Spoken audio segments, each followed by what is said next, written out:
Saudações, segundão, tudo bem com você, meu aluno? Tudo bem com a sua família? Espero que você esteja muito bem, espero que você esteja se reinventando a cada dia. Eu sei que assim, a gente tem às vezes ficado um pouco desanimado por causa das circunstâncias, às vezes a gente fica um pouco desanimado também por não estarmos podendo sair de casa, não estarmos podendo ir lá na escola, ter a nossa vida no normal. Mas tem a esperança de que as coisas irão estar melhores, de que muito em breve essa vacina está chegando e aí nós teremos tido a experiência de passarmos por isso e de termos vencido tudo isso. Então você vai poder dizer aí para os seus filhos, dizer aí para os seus netos, como foi o ano de 2020 e que você enfrentou e venceu esse ano, você e toda a sua família. Agora, o mais importante é nós nos concentrarmos na nossa aula, em podermos adquirir um pouco desse conhecimento sobre Deus nesse dia de hoje. Afinal de contas, o conhecimento sobre Deus ele é incrível, ele é imenso, ele é imensurável, mas hoje nós estamos aqui com o propósito de aprender um pouquinho mais. Então, para isso, vamos juntos falar com o nosso Pai do céu. Santo Deus, querido Pai, estamos aqui reunidos para mais uma aula, para mais um momento que teremos de aprendizado. Por favor, Pai, que o Senhor nos capacite, estamos aprendendo, não somente nessa aula, mas em todas as outras aulas que meus alunos forem entrar hoje. O Senhor abençoe a vida deles, proteja, Pai, cada familiar, cada aluno, cada pessoa da família, cada amigo também que eles têm, que estão preocupados talvez. Que o Senhor esteja nos ajudando também, Pai amado, a passarmos por tudo isso. Nos dê, Pai amado, a paciência necessária, sabedoria necessária também para nós encararmos o nosso dia a dia. É o que eu te peço em nome de Cristo Jesus. Amém. Galera, hoje eu vou falar um pouquinho com vocês sobre outros deuses. Pois é, o ser humano tem um mau hábito de colocar situações, pessoas e até mesmo outras deidades no lugar do único Deus que existe, que é o nosso Deus do céu. Pois é por isso que Deus ele foi sábio quando ele escreveu nos 10 mandamentos de que a gente não poderia fazer isso, de que a gente deveria se afastar de adorar outros deuses, porque Deus já sabia que o ser humano ele ia cair nessa tentação, ele iria cair nessa dificuldade. Tanto é que Deus sabia que o povo de Deus foi um dos primeiros a cair nessa cilada. E eu vou ler para vocês hoje um pouco sobre algumas deidades que o livro de vocês vai abordar, que são eles: Baal, o segundo, a gente depois vai estudar um pouquinho também sobre Astarote, e também a gente vai estudar hoje um pouquinho aí só, dando uma pincelada, tá bom? Sobre o deus Dagon também, e sobre essa situação toda desagradável, né? Que o povo de Deus tinha vivenciado, tinha enfrentado, que era a idolatria. E eu vou começar aqui então falando sobre a deidade de Baal, né? Baal, ele era um deus, galera, da civilização fenícia, tá? Era uma civilização da antiguidade. Os fenícios, inclusive, se você aí estudou bem certinho história, você se lembra que os fenícios são os responsáveis pelo nosso alfabeto, né? Pela escrita, os primeiros estilos de escrita foram cunhados pelos fenícios. Cunhado, a gente diz, porque eles escreviam com uma peça que ela se chamava cunha, ela tinha um formato de cunha, que era onde eles moldavam a escrita, né? Naquela época não tinha lápis, né? Naquela época era tudo mais de uma maneira mais rústica, né? Então, os fenícios são uma civilização, a mesma civilização que gerou aí o alfabeto, mas também que era uma civilização de muito comércio. Então, como era uma civilização de muito comércio, eles sempre estavam viajando, né? Eles sempre estavam em contato com outros povos, eles tinham um comércio muito forte na área marítima, né? Então eles sempre estavam viajando e recebendo mercadorias e levando mercadorias e tudo mais. E por que eu estou falando dos fenícios? Porque Baal era uma das deidades adoradas pelos povos da Fenícia, pelos povos de Cartago, ou seja, os cartaginenses. A principal deidade masculina dos fenícios era Baal, galera. Né? Existiam sacerdotes que faziam rituais para essas deidades, ou seja, que eram responsáveis por queimar os incensos, né? Existia o hábito do sacrifício de crianças com a deidade de Baal, né? Então veja só que absurdo, né? Os pais achavam que para receber um favor desse Deus tinham que ir lá sacrificar o filho deles. Meu Deus, isso realmente acontecia. Enfim, danças aconteciam em torno desses altares, e até mesmo quando eles não recebiam alguma coisa, ou enfim, quando eles não estavam sendo favorecidos por essa deidade, alguns até praticavam o masoquismo, né, de ficar se cortando, enfim, coisas terríveis, né? Só que o interessante, galera, é perceber o seguinte, é perceber de que até o povo de Deus, os israelitas, acabaram adorando a Baal em determinadas épocas. Eles chamavam daí Baal de Baal Peor, né? E até o tempo de Samuel, mais ou menos, foi o tempo em que os israelitas, o povo de Deus, ele também fazia esse culto, esse tipo de culto idólatra, né? Um culto que desagradava a Deus. Na época do rei Acabe, né? Lembram-se de Elias? Pois é, ainda o povo de Deus tinha essas idolatrias. É por isso que Elias ele faz até um confronto contra, né, os sacerdotes lá de Baal, falando assim, olha, vamos fazer aqui tipo uma competição, né?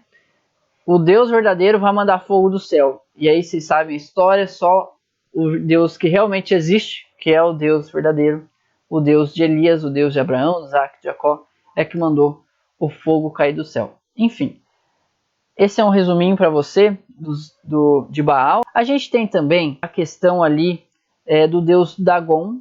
Quem foi o deus Dagon? O deus Dagon foi um deus que ele era cultuado mais pelos povos fenícios também, mas também pelos cananeus, ou seja, o pessoal que morava lá em Canaã, e também o pessoal ali perto ali do Egito, na Mesopotâmia, né? Mesopotâmia, na verdade, sempre foi uma região de muita idolatria, aquela região ali de vários rios. E de acordo com a palavra de Deus, os próprios filisteus, quando eles entravam com tudo no povo de Israel, e enfim, eles venciam batalhas e tudo mais, e levavam as riquezas do povo de Deus, eles levavam a Arca da Aliança, né? Aquele utensílio que ficava no Santíssimo do templo que o povo de Israel tinha.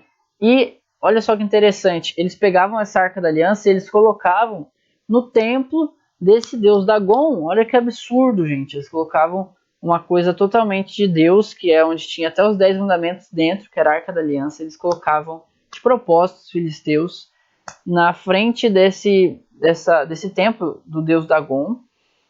E olha só que interessante, isso eles faziam na região lá de Asdod, que era onde tinha as idolatrias pro templo, né, desse deus Dagon.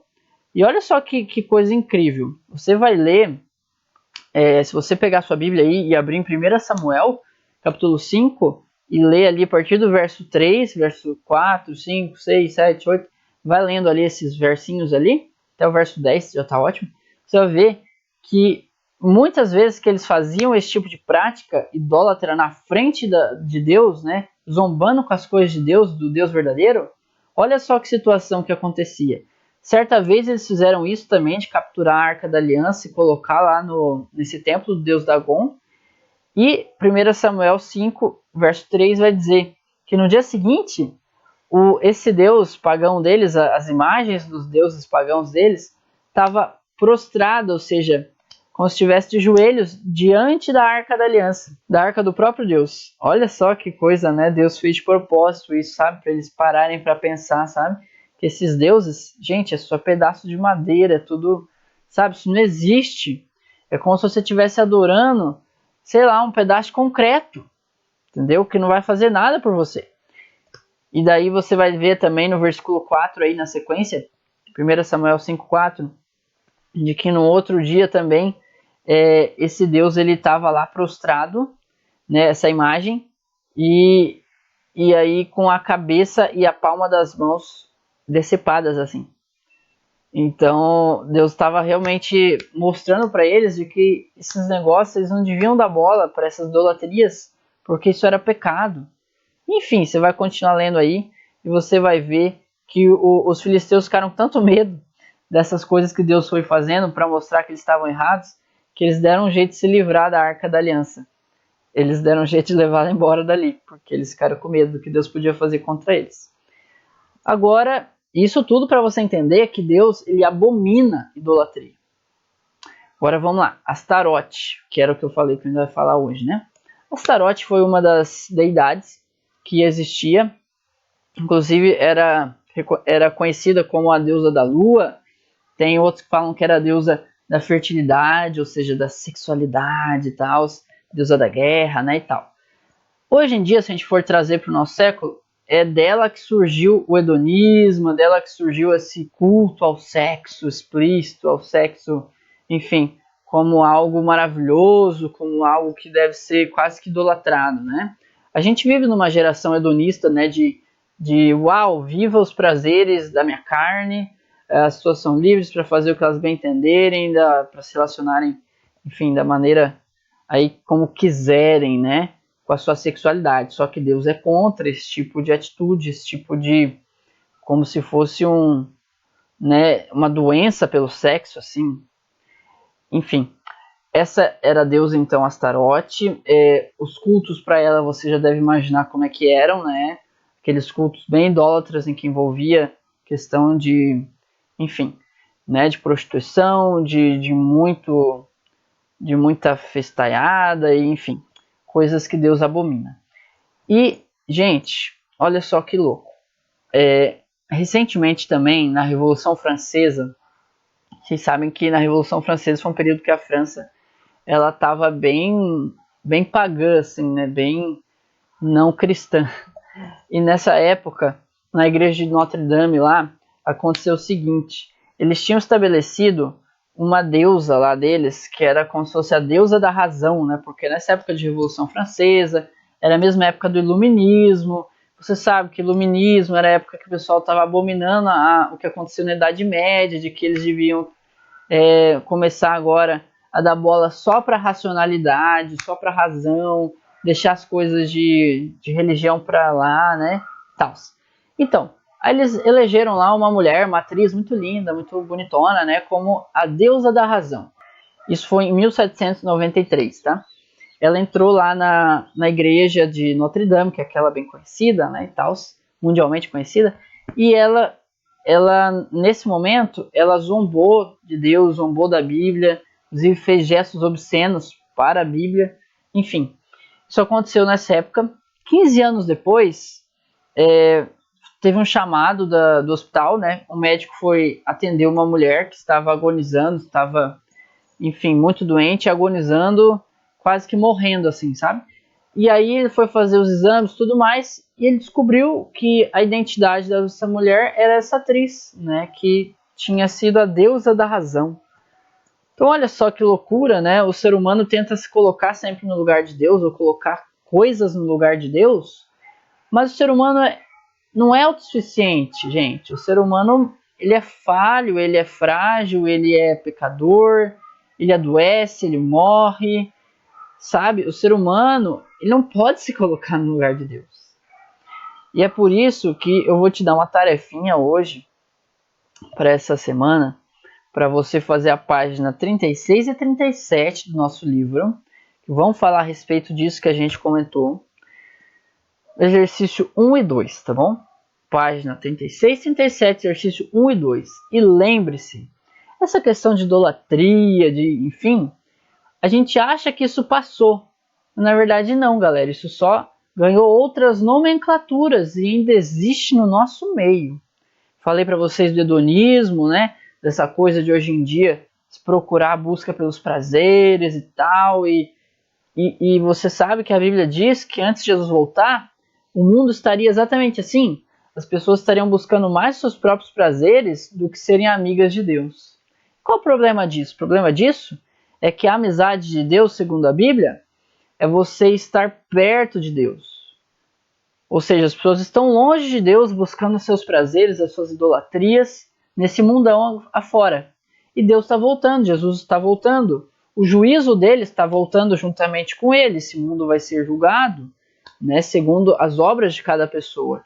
E o problema disso tudo, galera, é que a gente tem que fazer uma escolha. Ou você quer estar do lado de Deus, ou você não quer.